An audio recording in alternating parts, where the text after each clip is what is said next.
Welcome to my channel Daily Bulletin News. A vicious visit with Diana devastates Leo, and channel doubles over in pain. A cheery Lucas comes downstairs to meet Kate in the pub. He's thrilled to have slept anywhere but prison, the monastery, or the motel, but he did hear someone crying last night. Kate relays that Harris broke Ava's heart by leaving town to find Megan. Lucas wishes he had the chance to thank Harris for getting him out of prison. Kate scoffs that it took him long enough, but she's thrilled to have her son back.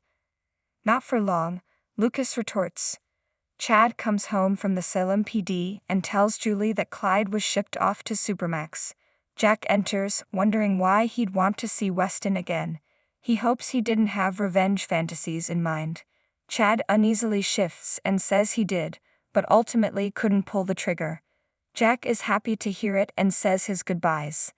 Sniffling, Julie stops him from leaving. At home, Abby shows Paulina an online article about the failed efforts to recall her as mayor. It galls Paulina that she had to reinstate EJ as DA to make him drop it. She feels bad about Melinda, who told her to shove her other job offer.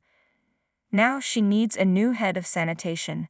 Abby offers up himself. While Paulina would love to work with him, she doesn't want to be his boss. Abby understands. He'll be patient and look for something else. Mark Green meets with Channel and Johnny in an exam room at the hospital. He tells them that the baby appears to be developing normally, but he saw soft markers that could indicate a congenital abnormality. He's referring them to a genetic counselor in Los Angeles for further tests.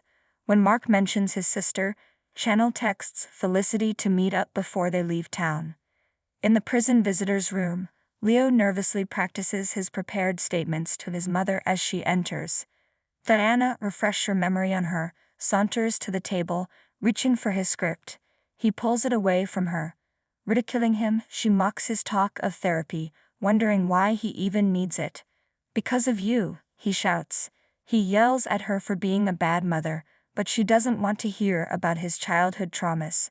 She wails for the guard as Leo reads from his script about her manipulations. He declares she never should have been a mother in the first place. She takes his script and rips it up. At the pub, Lucas explains to his unhappy mother that he's going to Phoenix to be with Will and Allie.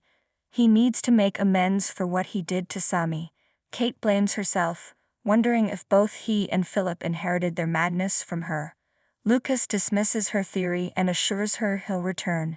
He'll never take his freedom for granted again.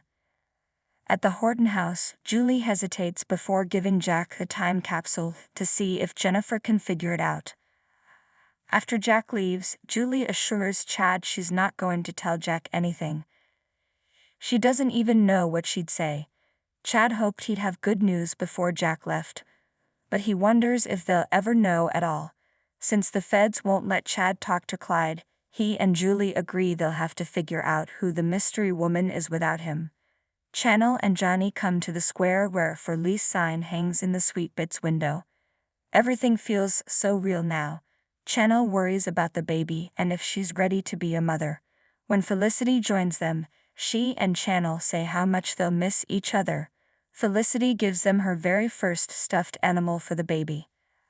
After Felicity leaves, Channel worries she forced having the baby on Johnny.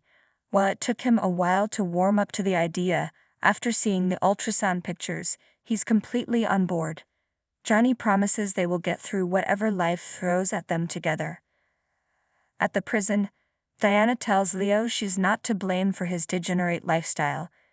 It's not her fault he's the way he is. A wounded Leo asks, "What do you mean by that, Mother?" "Gay." Diana responds, "Single, friendless, disloyal, unloving, unloved. Did I miss anything?" Leo flatly says that covers it. She disparages his therapy again and accuses him of wasting her time. Leo says he came there for him, not her. "Did it work?" she snarks. "Feel better." Leo recalls the first time his father hit him. He begged her to make him stop, but Diana just told him to suck it up and to be a man. He fights tears, recalling how when he finally killed his father to protect them, Diana blamed him.